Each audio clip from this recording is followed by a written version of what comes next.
네, 안녕하세요. 하홍성 교사입니다. 오늘은 우리 평신도를 위한 간단한 조직 신학에 관련된 과목으로서 제6과 예수 그리스도의 선제성, 성육신, 그리고 예수 그리스도는 어떤 본성을 가지고 계신가에 대해서 우리가 간략하게 좀 보고자 합니다. 네, 예수 그리스도의 선제성이라는 것은 무엇일까요? 선제성이라는 것은요, 우리 성경에 또 많이 나와 있지만, 그냥, 먼저 선자입니다. 그리고 있을 제자. 그래서, 이미 예전부터, 그리고 세상이 되기 전부터 이미 예수 그리스도는 삼위일체 하나님의 근본 본체로서 함께 계셨던 분. 태초의 시작 전부터, 영원 전부터 이미 선제하셨던 분. 이라는 뜻입니다. 예수 그리스도는 선제하신 분입니다.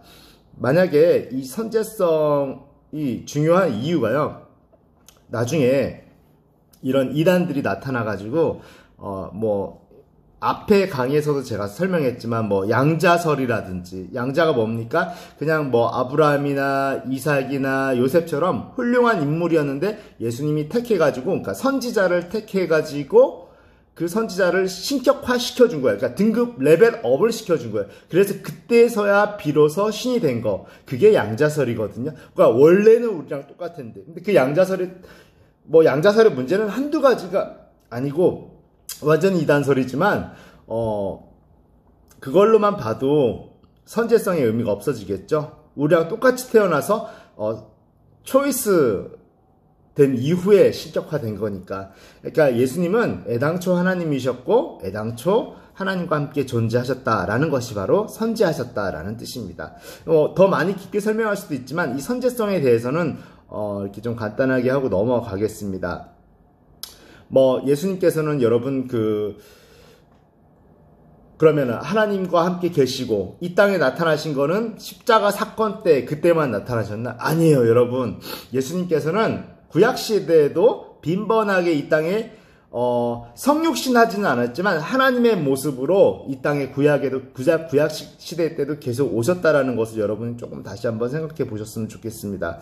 우리가 성경의 천사라는 것으로 표현된다고 해서 실제로 엔젤, 그러니까 메신저로서의 역할, 그러니까 하나님의 피조물이죠. 그 피조물로서의 천사와 실제 예수님께서 직접 방문하신 사건을 우리가 조금 헷갈려 하는 경우가 있는데요. 조금 정확히 보면 좋을 것 같습니다. 하갈에게 나타난 사건, 아브라함에게 나타나서 자녀가 있을 것을 예언하시고, 그다음에 야곱에게 나타나서 야복강에서 그와 씨름하신 사건, 그리고 모세의 떨기나무 때 나타나신 천사, 그 다음에 여호수아가 그 강을 건너기 전에 여리고 전쟁 때 야훼의 군대 장관으로 나타나신 분, 그 다음에 기드온에게 나타나신 분, 삼손의 부모에게 나타나서 삼손이 태어날 것을 알린 분, 그 다음에 이사야에게 이렇게 야훼로 나타나신 분, 이사야 6장 1절 13절에서 이렇게 나타나신, 그리고 다니엘의 새 친구들이 풀무불, 뜨거운 용광로 속에, 갇혔을 때, 그때 나타나서 그들을 보호하신 분.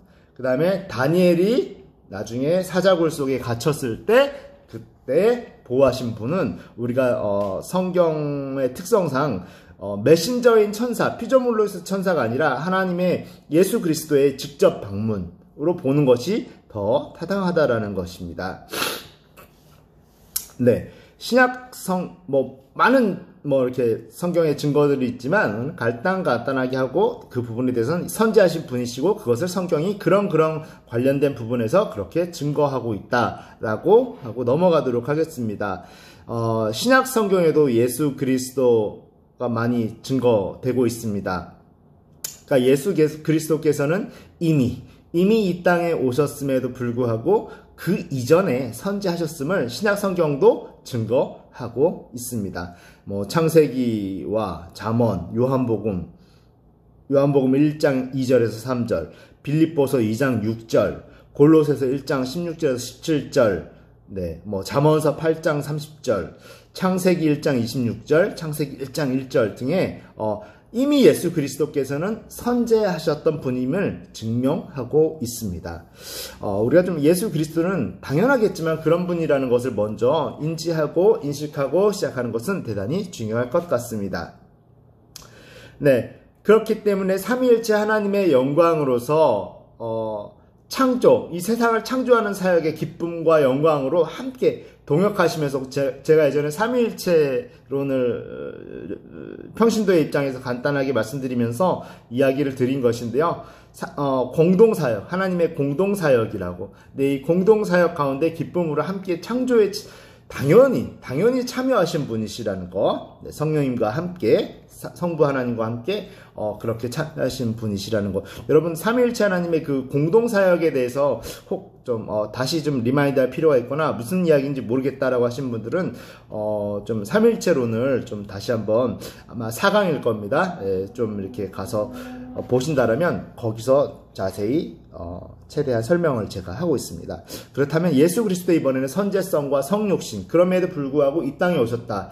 이 성육신은 또 예수 그리스도는 누구인가 라는 것을 볼 때 우리는 첫째 선제성, 먼저 계심, 두 번째는 성육신입니다. 왜냐하면 이 성육신에 대한 문제가 또 심각하기 때문이에요. 자, 선제성의 문제는 해결했어요. 그런데 성육신을 통해서 어떤 분인가 라고 했을 때 잘못된 견해들이 좀 많이 있습니다. 잘못된 견해 있어요. 어떤 잘못된 견해들이 있는지 먼저 좀 같이 보기를 원합니다. 첫째는 예수 그리스도의 신성을 부인하는 거죠. 왜 부인하냐면, 하나님이 어떻게, 그러니까, 우리 옛날에 영심이라는 만화 영화가 있었어요. 애니메이션. 거기서 왕경태라는 친구가 아마 그런 노래를 불렀던 것 같아요. 하나면 하나지, 둘은 아니야. 둘이면 둘이지, 셋은 아니야. 하나면 하나고 둘은 아니라는 거예요. 그러니까 예수님이 사람으로 오셨으면 다시 나중에 예수님이 하나님으로 복귀하시더라도 그 순간만큼은 신이 아니라는 거예요. 적어도 이 땅에 계신 그 순간만큼은 예수 그리스도는 아니라는 거예요. 나중에 양자설로 가든지 그냥 다시 신격화 됐던 걸로 가든지 간에 적어도 이 순간만큼 우리가 성경에서 볼 수 있는 예수님의 그 모습, 그 순간들만큼은 예수님의 신이 아니었다라는 거예요. 완전히 성경적이지 않습니다. 여러분, 만약에요, 삼위일체의 구도가 무너졌다라면 이 세상은 존재할 수도 없고 존재돼서도 안 됩니다. 삼위일체 구도, 그러니까 예수님이 신성을 잃거나 포기하거나 여차여차 이유로 신성을 잠깐이라도 내려놓는 순간 다 필요 없습니다. 삼위일체의 그 구조와 구도는 무너진 거예요.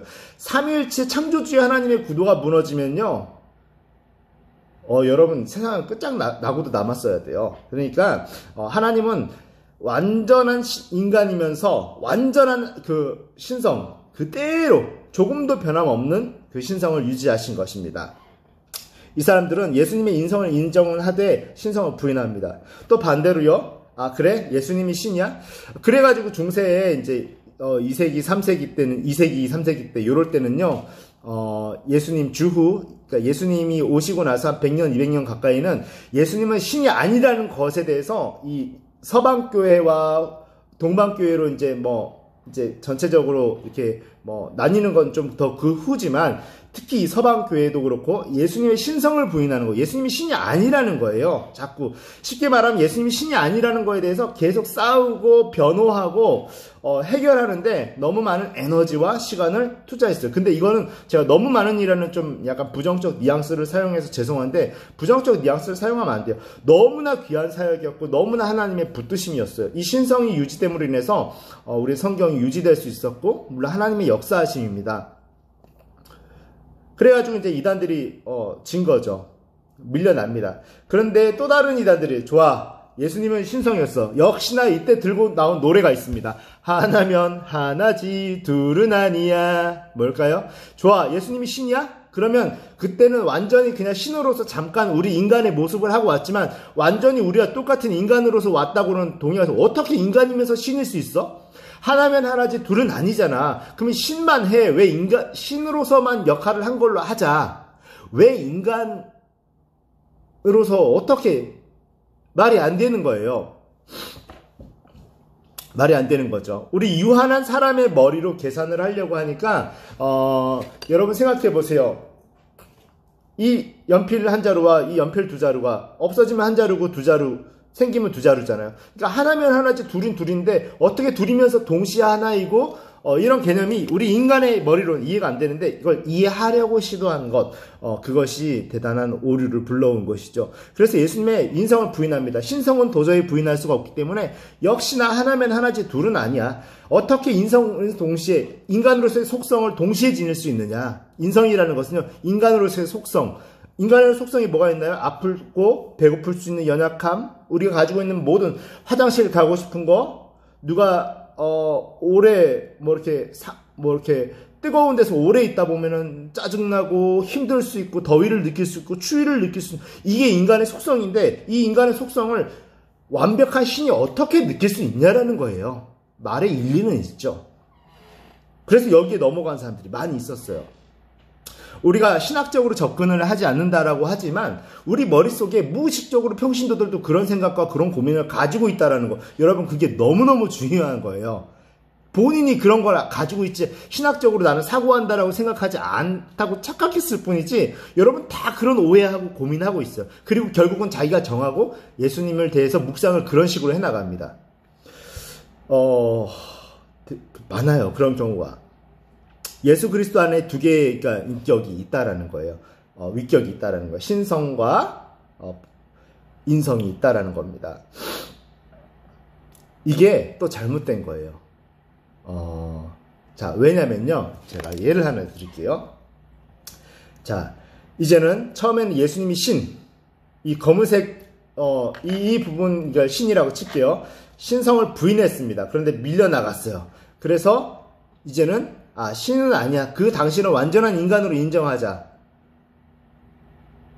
자, 우리 신성을 부인할 수 없으니까 이제 신성은 인정하되 이거는 우리가 보편적으로 가지고 있는 인성입니다. 그런데 인성까지 포함할 수는 없다라는 거예요. 근데 어떻게 해요? 아니다. 신성을 완전히 가지고 있으면서 포기한 적도 없고 포기된 적도 없고 이 땅에 오셔서도 변함없는 신으로서의 속성을 가지고 있었어요. 전지전능하신 분부터 시작해서 다 가지고 계셨어요. 그런데 어떻게 인성을 동시에 가지자는 거예요. 그래가지고 나타나는 게 인성은 아니다. 그냥 신으로서 우리의 그냥 모습을 가지고 계셨던 것 뿐이지 진짜 사람은 아니었어. 그게 맞아. 오히려 사람이었다라고 하는 것은 신성 모독이 될 거야 라는 주장인 것이에요. 그게 바로 인성을 부인한 겁니다. 그런데 아니죠. 하나님은 완전한 신이면서 완전한 인성을 가지신 분이에요. 그래가지고 이 사람들이 이제 이런 흐름들이 두 손 두 발 다 듭니다. 좋아, 신성도 인정하고 인성도 인정할게. 이렇게 같이 하나이면서 둘일 수 있어. 그래, 두 개 다 같이 가자. 예수님은 신성과 인성을 두 개 다 지니신 분이야. 여러분 이건 또 어떻게 느껴지세요? 이제 다 끝난 것 같으세요? 제가 질문을 다시 할게요. 두 개 다 인정하자고 했으니까 이게 완전히 진짜 하나가 된 것 같으세요? 아니면 정확히 개체적으로 분리가 되는 게 그냥 두 개가 같이 공존하는 걸로 보이세요? 후자겠죠? 그냥 공존하는 걸로 보이죠? 여러분 연필 한 자루로 보이시느냐 이 말이에요. 제 말은.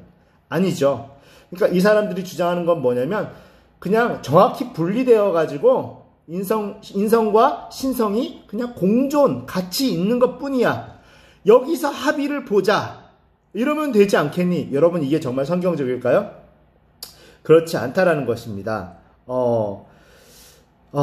예수님은요, 그러니까, 자, 여러분, 만약에 여기에 만약에 사과가 있고요, 오렌지가 있습니다. 이거랑 똑같은 얘기예요. 이걸 만약에 믹서기에 갈아요. 그래서 주스를 만듭니다. 주스를 만들어요.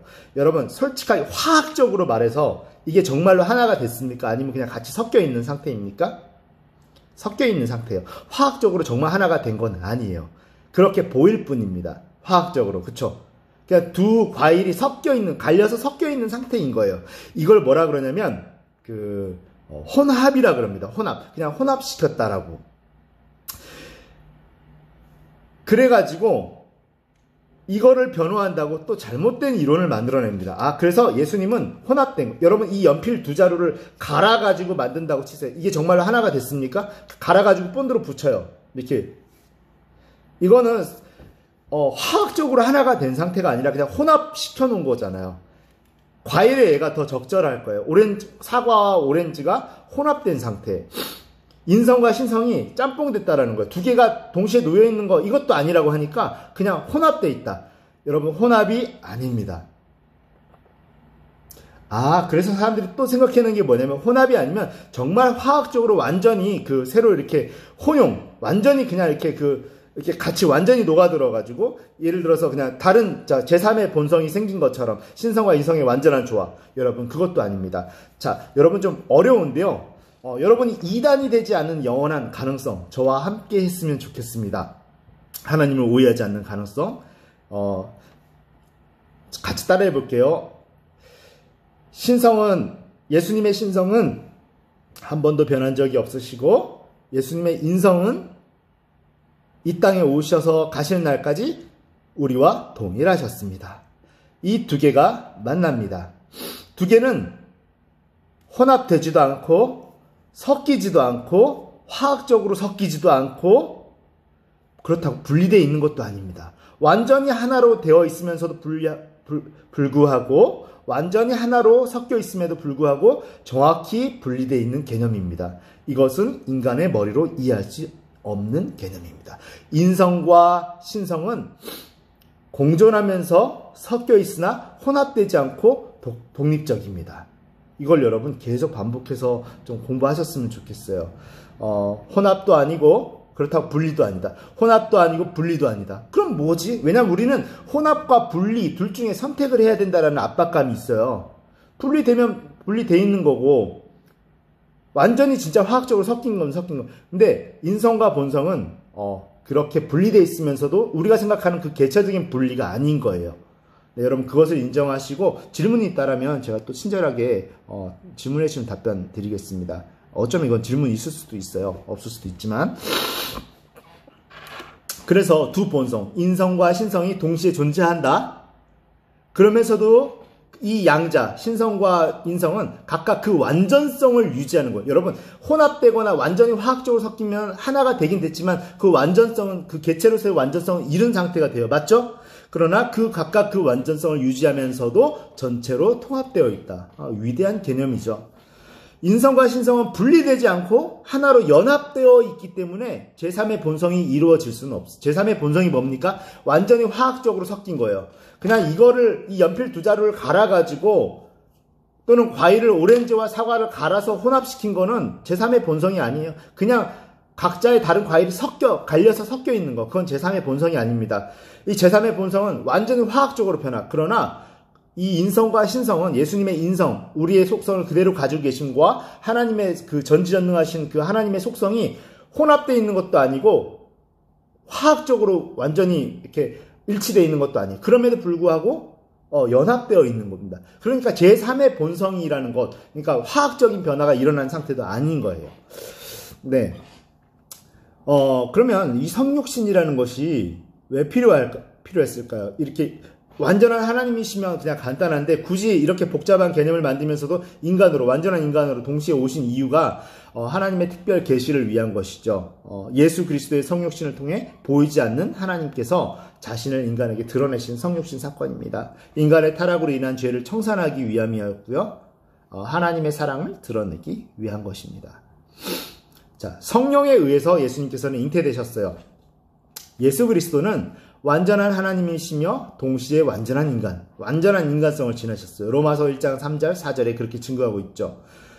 또 그리고 우리와 완전히 똑같은 인성, 100% 똑같은 인성을 인성이 뭡니까? 인간의 속성, 배고프면 배고프고 화나면 화날 수 있고 감정을 느낄 수 있고 그런 모든 연약함과 모든 인성을 느낄 수 있는 것, 하나님이 창조하신 모든 것을 그대로 초월하지 않고 느낄 수 있는 것. 신은 초월할 수 있어요. 근데 초월하지 않기로 결정하고 느낄 수 있는 속성, 그걸 인성이라고 그래요. 그 인성을 그대로 느끼셨으나 그럼에도 불구하고 남녀의 사랑이 아닌 성령으로 잉태되신 거예요. 임신 자체가 성령으로 잉태된 거예요. 원죄와는 상관이 없는 것이죠. 고린도후서 5장 21절과 요한일서 3장 5절에 그렇게 증거하고 있습니다. 또는 그리고 신성을 제가 아까 말씀드린 대로 신성을 지니고 있어요. 신성은 포기된 적도 없고 포기할 수도 없고 포기된 적도 없습니다.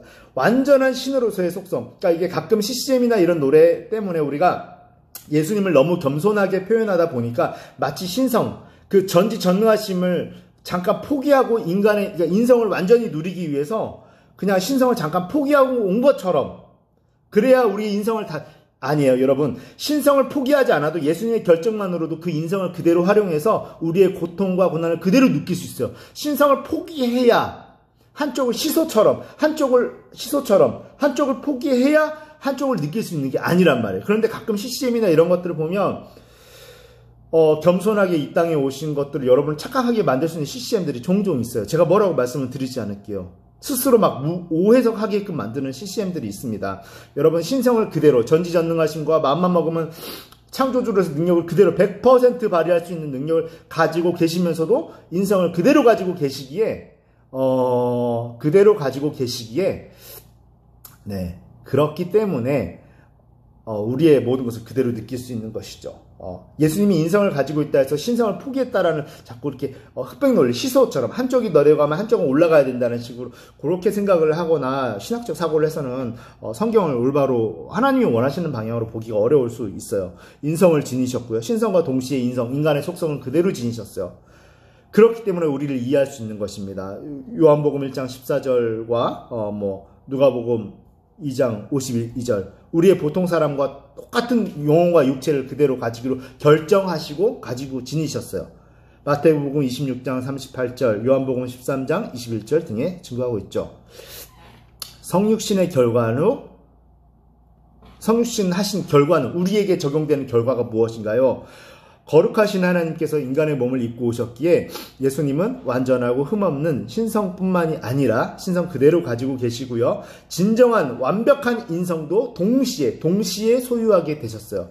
죄가 없으신 예수 그리스도께서 십자가에서 죽으신 것은 우리 본성적으로 죄인인 그 아담과 하와의 타락 이후에 본래 성질적으로 태어나면서부터 본성적으로 죄인인 인간을 구원하기 위해서였습니다. 죄와 저주를 온몸으로 담당하시기 위한 거룩한 희생이셨어요. 십자가에서 돌아가신, 만약에 예수님이 인성만 가지고 신성을 잠깐이라도 포기했다라면 죄송하지만요, 그 인성 가지고는, 우리의 인간의 속성 가지고는 죄를 해결할 수가 없어요. 신성을 동시에 가지고 있어야만 죄를 해결할 수가 있어요. 자격 자체가 그렇습니다. 십자가에서 돌아가신 예수님이 죽음에서 부활하심으로써 인성만 가지고 계셨다면 그 죽음은 의미가 없는 거예요. 부활하심으로써 성도들은 이제 영원한 하늘나라의 소망을 둘 수 있게 되었던 것이죠. 예수 그리스도의 본래적인 성품, 예수님의 신성이시죠. 그 신성에 대해서 우리가 좀 정확하게 볼까? 그러면 가지고 계셨던 그 위대한 신성, 하나님의 불변하신 그 신의 속성은 뭘까? 영원한 분이시고요, 불변하신 분이시고요, 언제나 변함없는 분이시고, 무소부재하신, 여러분 착각하면 안 돼. 인간의 몸으로 오셨다고 해서 무소부재, 어디든 갈 수 있는 성경에 여러분 어디든 계실 수 있어요. 예수님이 이 땅에 오셨음에도 불구하고 신의 속성을 활용해서 그대로 인간의 마음속에도 계실 수 있었고요, 어디든 가실 수 있었고, 네, 그렇게 예수님은 가능하신 분이셨습니다. 그것을 사용한다고 해서 인간의 어떤 인성을 체험하지 못할 이유는 없는 것이거든요. 전능하신 분이시고요, 올마이티, 모든 걸 다 하실 수 있는 전능자이시고요, 하나님으로부터 이 땅에 오셔서도 삼일체 하나님의 근본 본체이신 하나님으로부터 모든 권세를 부여받으신 분이십니다. 마태복음 28장 18절에도 나와 있고요. 전지하신 분, 그러니까 모든 걸 다 알고 있는 거예요. 모르는 게 없으신 분이시죠. 네, 사복음서에도 계속 요한복음 16장, 누가복음 6장, 요한복음 1장, 2장, 마태복음 24장, 마태복음 11장 찾아보시기 바랍니다. 네, 이렇게 이사야 선지자들과 사도들, 히브리서 기자, 예수님 자신 스스로, 그리고 하나님께서 내 사랑하는 아들이라 이렇게 증명하셨고요. 그리고 예수 그리스도의 본성은 신성과 인성이라고 했어요. 인성은요, 인간의 가계, 우리의 그 쭉 내려오는 가계죠. 아버지로부터 아들, 손자, 이렇게 가계와 가정을 지니신 분이셨다라는 것입니다. 영혼, 육을 지니셨어요. 여러분, 성장 과정을 지닌다라는 것, 이거 하나님의 결정으로 인해서 작정하시고 그런 과정을 겪으셨어요.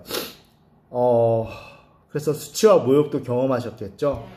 인간의 본능을 지니셨습니다. 육체적인 욕구와 필요를 느낍니다. 결정하심으로 인해서 배고픔과 갈증과 육신적인 필요를 그러니까 신성을 동시에 가지고 계시기 때문에 사단은 꼬신 겁니다. 그걸 친히 경험하지 마라. 신성을 가지고 있는 건 문제가 안 되지만 이 신성을 활용해서 인성을 그냥 물리쳐버려라. 물리칠 수 있어요. 중요한 건 물리칠 수 있어요. 사단도 그걸 알고 있습니다. 물리칠 수 있으면 그걸 겪지 않은 게 돼버립니다. 겪고 싶으셨고 겪어야 될 필요가 있었는데 우리를 위해서. 근데 여전히 신성과 인성을 동시에 가지고 있었기 때문에 그 신성으로 이용해서 그냥 인성으로 오는 그 고난들을 물리쳐버리라는 거예요. 그게 사단의 유혹이었던 것이죠. 요구였고. 그렇게 함으로써 이 사단은 마지막 날까지 우리에 대한 권세를 주장할 수 있었고 주장하기를 원했던 거죠. 인간적인 즐거움과 분노와 슬픔과 기쁨을 다 느껴보셨어요. 그리고 이 즐거움 또한 우리가 아담과 하와 때 누렸던 완전한 즐거움이 아닌 이 정도 수준이구나. 너희가 즐겁다고 하는 것이 죄로 인한 타락한 사람의 즐거움이 고작 이런 데서 즐거움을 느끼는구나.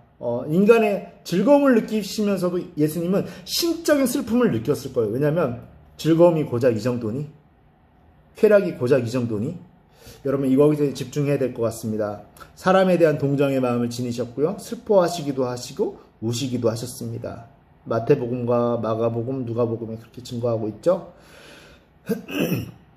네, 어쨌든 마태복음과 빌립보서, 베드로전서 2장, 히브리서 2장, 4장, 요한복음 8장, 마태복음 26장, 창세기 3장 등의 예수님의 완벽한 인성을 이렇게 증거하고 있습니다. 예수 그리스도의 양성인 거죠. 신성과 양성 동시에 가지고 있는 겁니다. 그러나 혼합도 아니고 화학적 일치도 아니고 그러나 분리도 아닌 공존하시면서 완벽한 속성을 가지고 있는 삼일체 하나님의 그림자 같죠. 예수 그리스도의 양성. 그러니까 이거는 신비의 영역으로 우리가 신비의 눈으로 이해하려고 하고 신비의 눈으로 바라봐야 되는 거죠. 죽은 자를 살리시고 기적을 베푸실 때도 여전히 사람이셨고 갈증을 느끼시고 통곡하시고 아파하실 때도 변함없는 그걸 물리칠 능력과 그걸 거절할 능력이 있는 하나님이셨어요. 그러나 결정하심으로 그것을 계속 느끼셨죠. 동시에. 그렇다고 해서 신의 권능과 능력이 그때 잠깐 멈추거나 사라진 건 아니었어요. 여러분 그걸 인정하신 상태에서 그걸 좀 우리가 좀 보면 좋을 것 같습니다. 그래서 신과 인간의 양성을 지니신 결과 그래서 우리의 형벌을 담당하실 수 있었고 예수님이 인성을 지니심으로 시험받는 자를 도우실 수 있었고요. 예수님께서 육신 안에 완전한 신성이 없으면 안 된다고 그랬죠. 우리가 똑같으면 안 돼요. 근데 똑같기만 하면 안 돼요. 똑같음과 동시에 하나님으로서 속성이 그대로 존재한 겁니다. 이 완전한 신성을 지니심으로 하나님의 율법을 또한 완정하실 수 있었던 것이죠. 여러분, 이렇게 하고 마치려고 하는데요. 신성 또는 인성 중 한 가지만 있는 게 아까도 제가 말씀드렸어요. 만약에 신성만 있다. 예수님이 신성만 있다. 그러면 구약 때도 종종 방문하신 것처럼 그것과 다를 바가 없어요. 예를 들어서 여러분 그러니까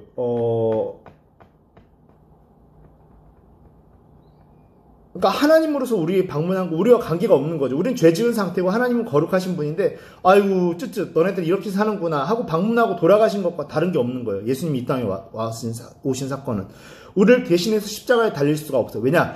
달려도 의미가 없어요. 그냥 하나님으로서의 그냥 행위에 멈추고 그것이 우리에게 영향이 있어야 되는데 우리의 죄를 대속해야 되는데 하나님의 본성과 특성과 원칙상 그것이 해결이 안 되는 겁니다. 하나님이 제한받는다 이런 표현 느낌보다는 하나님의 속성상 하나님이 어떤 정해놓은 원칙상 그것이 안 되는 거예요. 하나님은 영이시기 때문에 그 영이 행하시는 일이 우리에게 미치긴 어려운 것이죠. 우리 스스로 죄를 택했기 때문에. 근데 만약에 신성이 없고 예수님이 잠깐 신성을 포기하거나 잠깐 신성을 반납하고 이 땅에 겸손함으로 내려오셔서 인성만 가지고 있다라면 우리와 똑같은 거죠. 겸손하시겠지만 죄송하지만 그의 일은 아무것도 효력이 없는 겁니다. 죄인인 거예요. 신성을 버린 상태거나 신성이 일시 정지된 상태라면 세상이 멸망할 수 있는 거는 별도로 두고 우리와 똑같은 사람이 제가 죽어가지고 여러분을 구원할 수 있다라고 하는 거랑 똑같이 돼버리는 겁니다. 그러니까 겸손을 빌미로 인간으로 오셔서 신성을 포기하거나 제한하셨다라는 신성을 이렇게 좀 잠깐 신성을 반납하거나 잠깐 보류했다라고 말하면 안 되는 것이죠. 자, 신성 또는 인성 중 한 가지만 있었을 경우에는 예수님께서 우리의 구원자가 되지 못하심으로, 그러니까 신성과 인성, 신인 양성의 이 교리는요, 평신도들에게도 빼어놓을 수 없는 중요한 인간 구원을 위한 절대적으로 필요한 합당한 교리임을 히브리서 7장 25절에서 27절 특별히 그렇게 증거하고 있습니다. 여러분, 오늘 이렇게 간단히 제가 이렇게 육과 예수 그리스도의 특별히 인성과 신성에 대해서 좀 이렇게 좀 나누었습니다. 그러니까 물론 선지하신 속성과 양성이죠. 이 양성은 인성과 신성으로 나뉩니다. 네. 선지하신 분이셨고 원래 하나님이셨다라는 것. 선지하셨다라는 것의 중요성은 창조 이전부터 하나님이셨다라는 것. 그리고 이 땅에 오신 우리와의 관계에서, 그러니까 세상 모든 만물 절대적인 가치에서 그는 하나님이셨다라는 것이 선지성인 것이고, 우리와의 관계에서 이해를 도모하는 것에 있어서 그는 신 동시에 여전히 그때 인간이길 결정하시고 신성과 양성을 인성을 동시에 지니셨고, 이것은 혼합된 적도 화학적으로 완전히 일치된 적도, 그렇다고 분리된 상태에서 이렇게 그냥 붙어있는 정도에 불과한 것도 아니고, 우리가 이해할 수 없는 부분, 우리는 사실 이 세 가지로밖에 이해 못해요. 화학적으로 완전히 하나가 되거나, 아니면 과일이 믹서돼가지고 하나로 보이는 혼합이 일어나거나, 아니면 분리되어 있거나, 아니면 분리되어 있는 게 이렇게 묶어가지고 묶음으로 돼가지고 그냥 하나인 것처럼 보이거나, 총 4가지죠. 그러나 이 4가지 다 아니라는 거예요. 분리되어 있으면서도 완전히 일치되어 있는 상태고, 그러나 혼합도 아니고, 네, 그것이 바로 예수 그리스도라는 것에 대해서 오늘 정확히 이 마지막 결론이 제일 중요한 것입니다. 결국 이 4가지 다 아니라는 거, 다 동시에 해당한다라는 거, 우리의 인간의 이해를 넘어선 분이시라는 것이죠. 여러분, 그래서 예수 그리스도의 먼저 순환과 죽음, 부활, 승천, 성령님의 존재, 성령님의 사역, 성령 침례와 성령 충만, 성령의 은사, 성령의 열매 등은 제가 논문을 통해서 조금 같이 더 디테일하게 하고요. 그러니까 6과에서 쭉 내려와서 다음 주 이 시간에는 17과로 넘어와서 인간의 기원과, 인간은 정말 어디서 기원했고, 인간의 기원과 본성에 대해서, 오늘 예수 그리스도의 본성에 대해서 정말 어떤 분이신지, 선지하신 분이시고, 그리고 우리와의 관계에 있어서는 신성과 인성을 동시에 지녔기 때문에 우리에게 의미가 있으시고, 그런 구원자가 됐다라는 선제성과 양성, 인성과 신성, 양성이죠. 그분의 본성은 무엇인가? 선지하신 분이고 우리와의 관계에서는 양성이다. 물론 이 선제성이 우리에게 영향을 미칩니다. 선지하신 하나님이셨고 원래 계신 하나님이셨고 양성이라는 거. 그럼 인간의 본성은 무엇인가? 인간의 기원은 무엇인가를 보는 시간. 그것이 17과입니다. 네, 그렇게 쭉 내려가고요. 네, 인간의 기원과 본성을 우리가 좀 보기를 원합니다. 근데 여러분, 오늘 좀 어려웠을 수는 있지만 제가 계속 반복해서 이야기했어요. 신성과 양성, 예수 그리스도는 누구인가? 라고 묻는 것이 예수 그리스도의 본성이죠. 묻는 질문이죠. 선지하신 하나님이고 우리와의 관계에서는 신성과 인성을 동시에 지니신 분, 양성. 그러나 이것은 혼합도 아니요, 화학적 일치도 아니요, 분리도 아니요. 그렇다고 분리를 그냥 단순하게 묶어놓은 하나처럼 보이게 하는 묶음도 아니요. 네. 이 4가지를 여러분 반복해서 외우신다라면 생각 외로 좋은 여러분의 신학적 도모가 있을 수 있을 것 같습니다. 건강한. 여러분 사랑하고 축복합니다. 네, 다음 주 이 시간에 또 17과 인간의 기원과 본성으로 넘어가서 우리가 좀 보도록 하겠습니다.